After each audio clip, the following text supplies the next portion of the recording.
Bonjour à tous. Il y a encore un an, il n'était membre d'aucun parti, le revendiquait même et entendait bien se présenter aux législatives avec un mouvement sans parti ou plutôt transpartisan, sans vraiment d'espoir toutefois de l'emporter. Qu'est-ce qui a changé en un an, hormis une victoire sous le fer d'En Marche? Est-ce l'homme, la mentalité ou bien simplement l'épreuve du pouvoir quand on est dans la majorité? Révolutionner la politique, d'accord, mais pour aller où? Thomas Gassillou est mon invité dans Face à Face.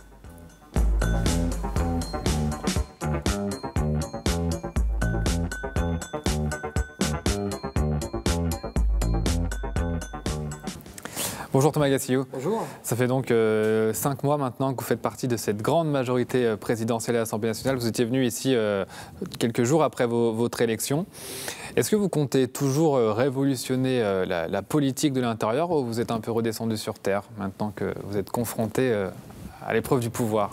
Moi, il me semble que j'ai toujours été réaliste et pragmatique et je sais que le changement prend du temps et donc on essaye d'impulser une nouvelle manière de faire la politique tout en ayant conscience des limites de cet exercice.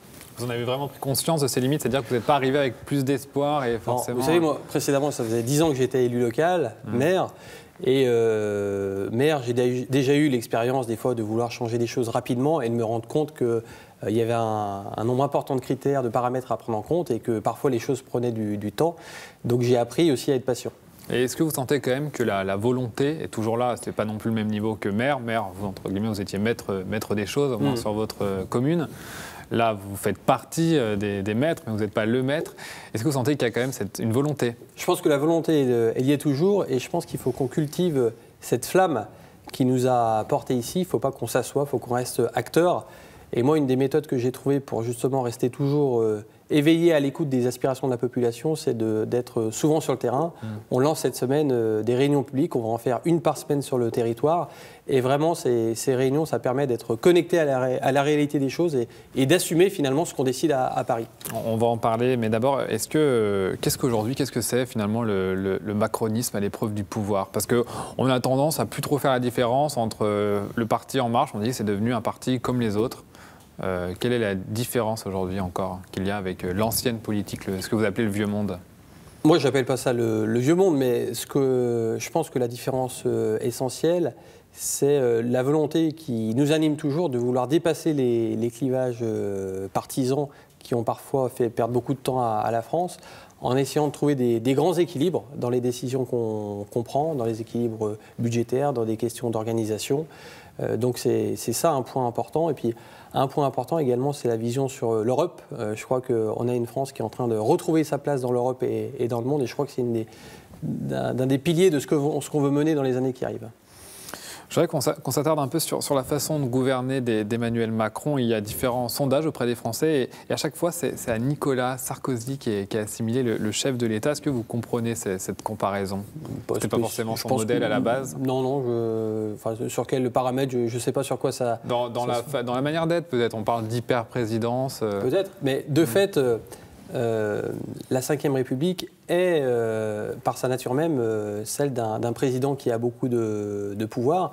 Et je crois qu'effectivement, il y a une caractéristique d'Emmanuel Macron, c'est qu'il vit cette Ve République et il applique ces grands principes d'un président qui préside, qui donne des grandes orientations, qui est le chef des armées notamment.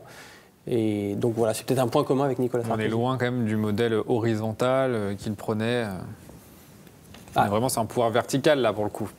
Pour le coup, c'est un pouvoir tel que la Ve République. Ça n'empêche pas qu'il écoute beaucoup, que les parlementaires ont plus que leur mot à dire, qu'il y a une séparation des pouvoirs et que quand on n'est pas d'accord, on peut le dire.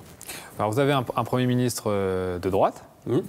Est-ce que vous souhaitez qu'il aille jusqu'au bout de ce quinquennat ou qu'il y ait un équilibre, qu'à mi-mandat, vous dites peut-être que ça serait bien qu'il change, histoire de varier aussi?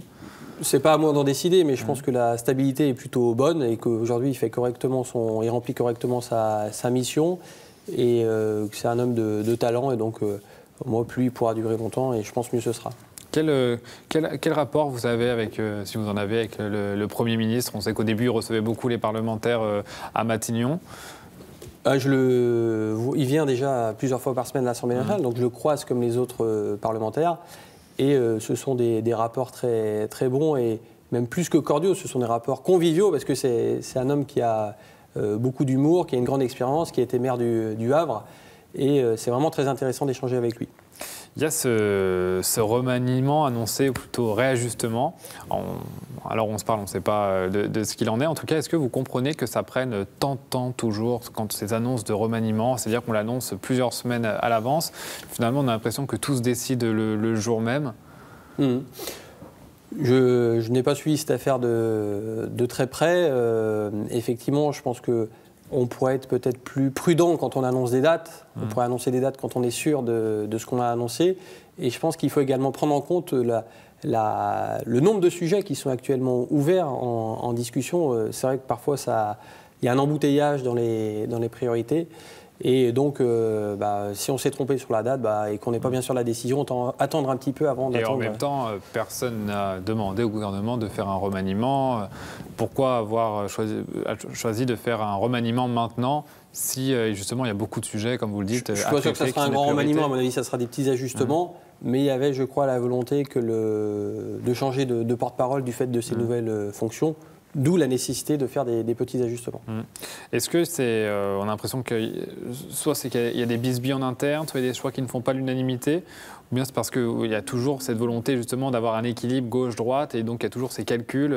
Non, je ne pense pas. En tout cas, ce n'est pas moi qui en décide, mais je pense que ça prend du temps parce qu'il faut tout simplement trouver la meilleure personne pour chaque fonction. Et que ça demande un peu de temps d'analyse par rapport aux compétences et aux disponibilités de chacun. Et est-ce qu'il y a assez de compétences justement au sein du pouvoir? Parce qu'on dit, c'est vrai qu'on a vu Emmanuel Macron choisir son chef du parti qu'il a fondé, Christophe Castaner, qui est déjà ministre, qui est déjà porte-parole. Alors on se dit finalement c'est qu'il n'a personne d'autre d'assez compétent pour prendre les rênes de structures importantes? Non, mais je pense qu'il a souhaité, une de ses propositions, c'était de prendre quelqu'un qui était là dès l'initiative du mouvement, qui a suivi sa construction petit à petit. Et quant aux compétences, je crois qu'à l'Assemblée nationale, vous avez plusieurs centaines de députés qui sont là, qui ont chacun leur expérience et qui peuvent aussi avoir des compétences comme ils le montrent au quotidien aujourd'hui. Alors on lit qu'Emmanuel Macron veut créer des postes de secrétaire d'État pour faire venir des personnes supplémentaires au gouvernement. Pour contenter tout le monde, peut-être au détriment de l'efficacité. Est-ce que ça, c'est pas un peu vieux monde, justement? Moi, j'en ai pas entendu parler, vous me l'apprenez, mais moi, je suis plutôt, à titre personnel, partisan d'un gouvernement plutôt resserré. Donc, si on me demandait mon avis, à titre personnel, je ne serais pas tellement favorable à créer de nouveaux postes aujourd'hui. Justement, je vous demande votre avis. Est-ce qu'il n'y a pas des déceptions, des fois, quand vous voyez certaines méthodes, certains actes qui sont faits? On n'est forcément pas d'accord sur tout, mais ce qui compte, c'est qu'aujourd'hui, ce qu'on a annoncé pendant la campagne, on est en train de le mettre en œuvre. Et c'est là-dessus vraiment qu'on doit justement, parce que ces méthodes, ça fait, certes, c'est pas sur le fond, mais c'est sur la forme, ça fait quand même partie des promesses aussi de campagne, de renouveler les pratiques, de ne plus faire comme avant, de ne pas distribuer des postes pour faire plaisir à tout le monde. Mais je ne crois pas qu'il y ait de postes qui sont distribués pour faire plaisir à tout le monde aujourd'hui. Il y a simplement un programme qu'on est en train d'appliquer. Et ensuite, il faut des hommes et des femmes pour mettre en œuvre ce programme-là. On en vient à votre parti, c'est désormais un parti, La République En Marche. Il y a eu son congrès fondateur le week-end dernier à Lyon. Aujourd'hui, quel est votre rapport au parti? Parce que jusque-là, c'était un mouvement, entre guillemets, fédérateur. Vous, au quotidien, quel est votre rapport avec le parti La République En Marche? Moi, au quotidien, je ne suis pas tellement un homme de parti ou un homme de mouvement nativement. Donc, mon rapport au quotidien avec le mouvement est relativement faible. Moi, pour l'instant, ma boussole, c'est le programme qu'on a présenté pendant les élections, qu'on tâche de mettre en œuvre. J'étais samedi à la Convention nationale, je ne sais même plus exactement comment au congrès fondateur, on va dire. Et donc voilà, j'y ai participé, mais au quotidien, on a davantage de relations avec nos collègues parlementaires et notamment ceux qui sont à l'intérieur du groupe majoritaire. Alors, on peut poser la question du coup, pourquoi il y avait besoin de créer un parti, étant donné qu'il y avait un mouvement jusqu'à présent qui avait plutôt fonctionné, à voir les résultats? Moi, je pense que ça reste un mouvement, mais que formellement, dans l'organisation de la République, il faut un parti pour organiser les idées, pour des questions de financement. Donc, il fallait passer ce cap-là. Il y a eu beaucoup de critiques en interne à ce moment-là. Est-ce que d'abord vous les comprenez, ou est-ce que vous faites partie de ceux qui ont déchanté depuis des mois Il y a, à chaque fois qu'on crée une organisation, il y a des modalités de mise en place de la gouvernance, notamment, qui peuvent faire des débats. Donc moi, je comprends qu'effectivement, tout le monde n'était pas forcément d'accord sur les modalités de mise en place, mais ce qui compte maintenant, c'est que tout le monde se rassemble et qu'on avance. Il y en a qui sont partis, il y en a qui ont critiqué une escroquerie intellectuelle. Moi, j'en connais pas qui sont partis, mais sur, je crois, plusieurs centaines de milliers d'adhérents, il y en a sans doute quelques-uns qui sont partis. Je sais qu'il y en a beaucoup aussi qui arrivent.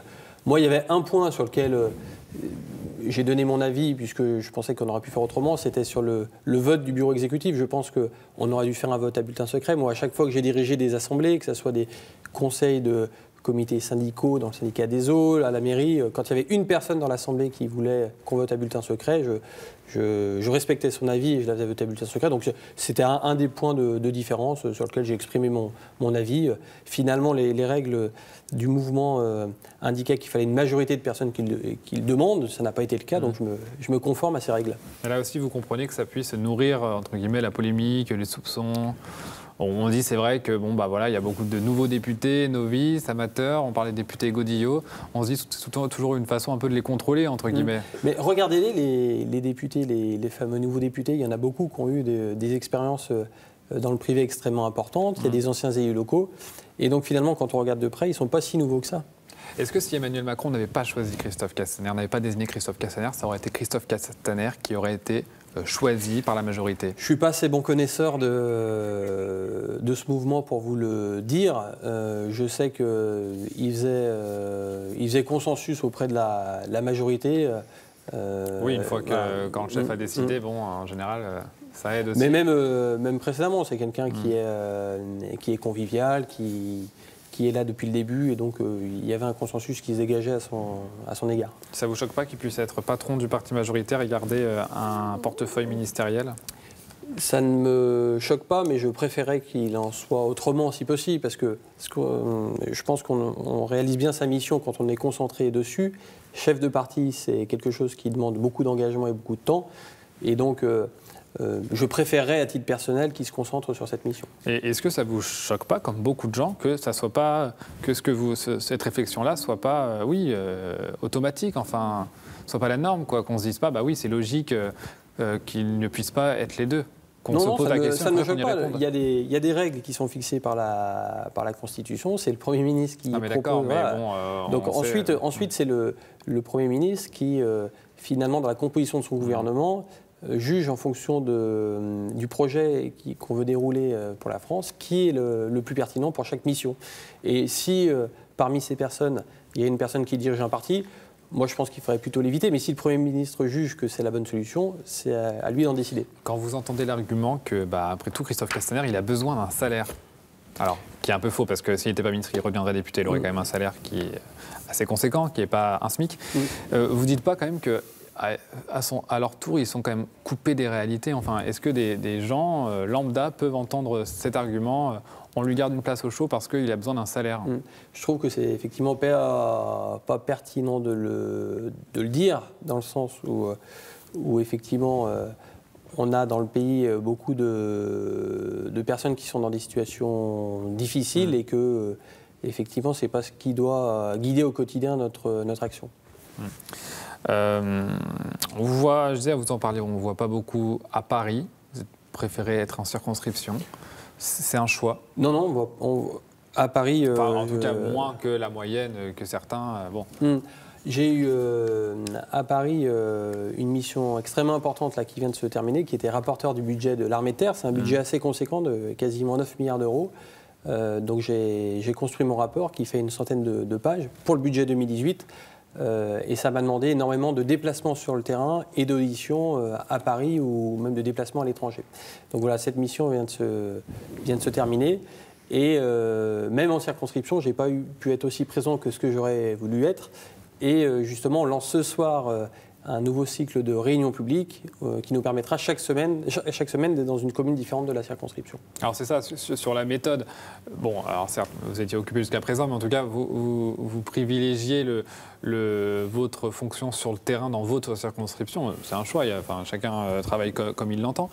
Mais pourquoi? Parce que vous vous dites que c'est l'image que vous faites de votre mandat?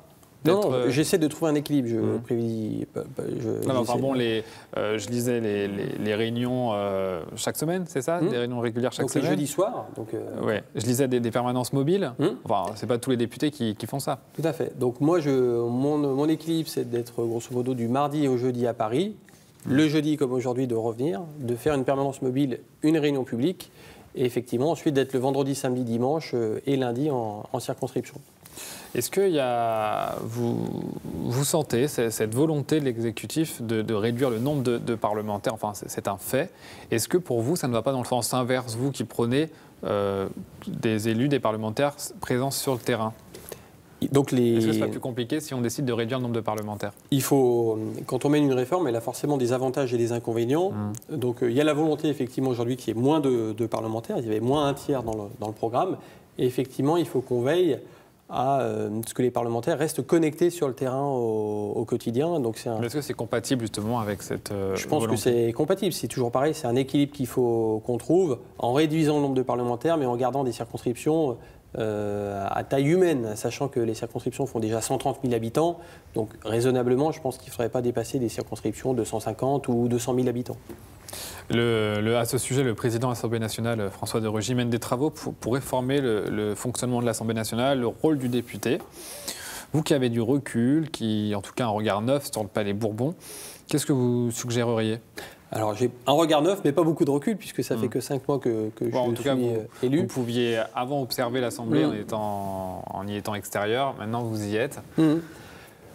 Moi, ce que j'observe aujourd'hui, c'est que à l'Assemblée, le temps est difficile à trouver, mais facile à perdre, dans le sens où on a des débats qui sont parfois interminables dans l'hémicycle, alors que les vraies décisions souvent ne se prennent pas là, mais se prennent en amont dans le travail des commissions. Donc il y a déjà eu une évolution constitutionnelle dans les années précédentes pour mieux valoriser le travail en commission. Il faut peut-être qu'aujourd'hui, on aille un peu plus loin, c'est une première piste. Et puis une deuxième piste, c'est peut-être au-delà de son travail législatif, de donner plus de temps aux députés pour exercer ces missions de contrôle et d'évaluation des politiques publiques. Aujourd'hui, on vote des budgets, par exemple, on vote le budget de la nation, on passe très peu de temps à vérifier son exécution. C'est peut-être un des points sur lesquels on doit s'orienter. Et aller plus loin concernant les présences dans l'hémicycle ou en commission, ça se concrétiserait par quoi? Eh bien, plus de travail en commission, c'est par exemple quand un texte a été adopté à la majorité en commission, est-ce qu'il est nécessaire de repasser dans l'hémicycle article par article pour reprendre les mêmes débats? Peut-être pas forcément. Il y a un député, notamment Adrien Taquet, vous le connaissez? Oui, de nom. Il a proposé de moderniser l'institution en la décentralisant, pour le coup c'était chez lui à Marseille, mais dans différents endroits, en instaurant des votes virtuels, voilà. J'y suis pas encore très favorable. Déjà, je ne sais pas pourquoi il parlait à Marseille, si c'était une boutade ou si c'était une réalité. C'était chez lui, mais en tout cas, il voulait délocaliser le Palais Bourbon. Mais pourquoi pas que de temps en temps, les séances se tiennent en dehors des murs de l'Assemblée nationale? Ça peut être une piste, sachant que l'Assemblée nationale, c'est quand même une grosse machine. C'est 3000 personnes qui travaillent sur place, donc il faut voir les questions logistiques. Donc il faut qu'on modernise, mais il faut qu'on garde quand même le sens de ce qu'on fait au quotidien. C'était un peu la semaine des élus locaux, cette semaine avec le congrès annuel des maires de France. Vous l'entendez, la gronde de tous ces élus locaux qui se sentent déconsidérés par l'exécutif, par l'État? Bien sûr, je l'entends, d'autant plus que je suis moi-même élu local, puisque je reste conseiller municipal notamment. On sait que les collectivités, depuis plusieurs années, ont été malmenées au niveau des budgets notamment. Et donc je comprends qu'il y a beaucoup d'appréhension de la part des élus locaux. Et aujourd'hui, notre rôle, c'est de les rassurer, de les valoriser. Et c'est pour ça que sur le budget 2018, il n'y a aucune baisse de dotation qui sont prévues pour ces collectivités notamment. Et c'est un fait nouveau au regard de ce qui s'est passé ces dernières années. Pour 2018, mais la taxe d'habitation par exemple, parce que c'est le sujet qui cristallise un peu les tensions, beaucoup dénoncent une mise sous tutelle finalement des communes par l'État. Les collectivités, elles s'administrent librement, c'est marqué dans la Constitution. Oui, mais enfin, elles ne seront plus maîtres de leur budget, entre guillemets. Alors, si, puisque justement, il y a beaucoup de choses qui sont mal comprises à propos de cette réforme. Chaque euro dégrévé sera remboursé par l'État, comme c'est déjà le cas aujourd'hui pour une partie de la taxe d'habitation. Par ailleurs, les collectivités vont conserver leur pouvoir de taux, c'est-à-dire qu'elles seront toujours en mesure d'augmenter le taux de la taxe d'habitation, et ça continuera à s'appliquer à l'ensemble des contribuables. Il y aura simplement des contribuables qui ont été remis à zéro, Et si la commune augmente les taux, ça repartira à partir de zéro. Comment vous l'expliquez quand même, ce manque de confiance, cette défiance des élus locaux envers Emmanuel Macron, qui a souvent été accusé de mépriser, entre guillemets, les territoires, de ne pas les connaître? Je pense que Emmanuel Macron, il n'a pas le profil classique d'un président de la République qui avait été élu précédemment, maire notamment. Il n'a jamais été élu, donc il y a peut-être quelque chose par rapport à ça. Et puis je pense surtout que les collectivités, comme je vous le disais, ont été très malmenées ces dernières années. Et comme on dit, chat échaudé craint l'eau froide. Et donc aujourd'hui, forcément, elles sont à cran avec une peur des lendemains. Ça va s'arranger rapidement? Je pense que ça va s'arranger rapidement. Les maires, petit à petit, commencent à s'apercevoir que la DGF, effectivement, ne va pas baisser l'année prochaine, la dotation globale de fonctionnement, qu'il y a des mesures qui vont être énergiques, qui vont être mises en place pour l'aménagement numérique du territoire, pour la santé dans les territoires ruraux. Et donc, au fur et à mesure que ces mesures vont arriver sur les territoires, la confiance, je pense, va se renouer. Allez, on passe tout de suite aux questions des réseaux sociaux.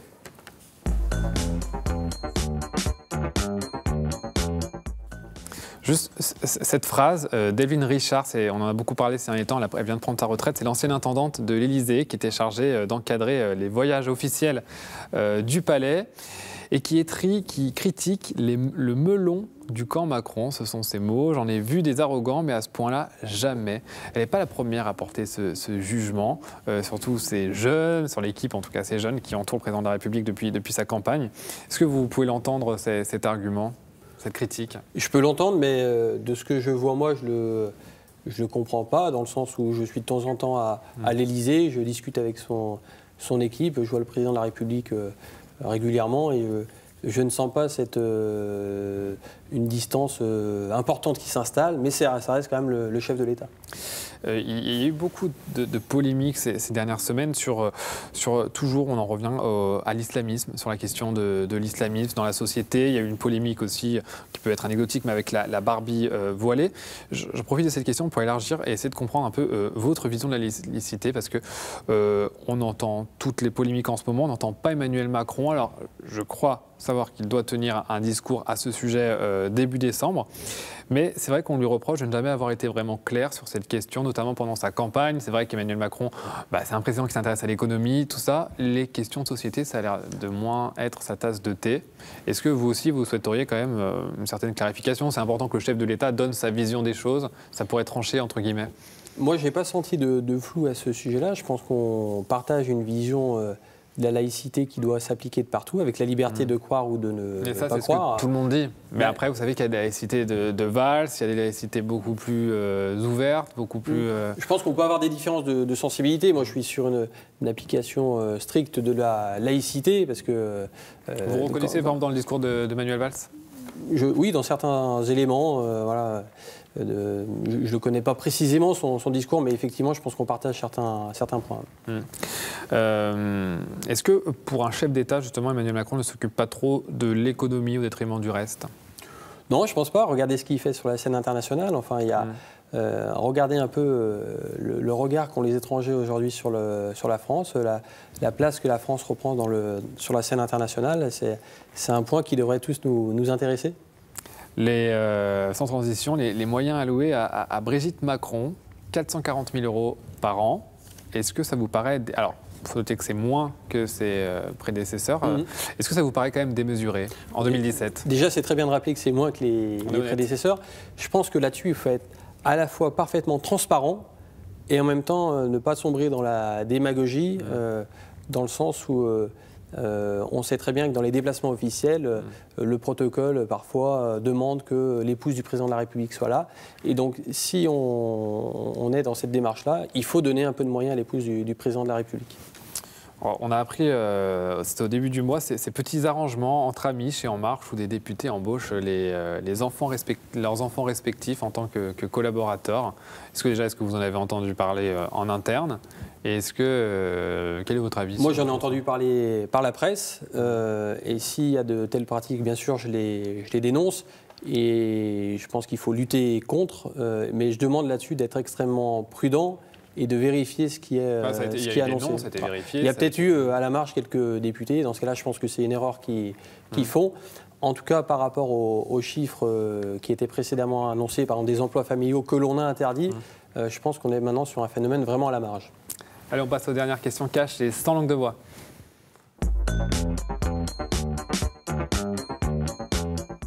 On parlait de Manuel Valls, on sent qu'il a envie de revenir quand même au premier plan. C'est un ancien Premier ministre, il a été élu de justesse au Parlement. Est-ce que vous souhaitez qu'il joue un rôle davantage important, plus important aujourd'hui? Je souhaite qu'il prenne toute sa place au Parlement. C'est un ancien Premier ministre, il a des idées intéressantes et donc il a toute sa contribution à apporter au Parlement. Éventuellement au gouvernement?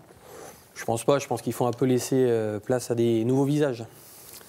Est-ce qu'un jour, l'écriture inclusive sera-t-elle officiellement reconnue et enseignée, vous le pensez? Je ne crois pas. Je crois que le Premier ministre a pris une position très claire à ce sujet-là pour la bannir. Merci Thomas Gassillou d'avoir été mon invité cette semaine. C'est la fin de cette émission. Tous vos replays sur telem.tv et sur les réseaux sociaux avec le hashtag Face à Face. Très bonne journée.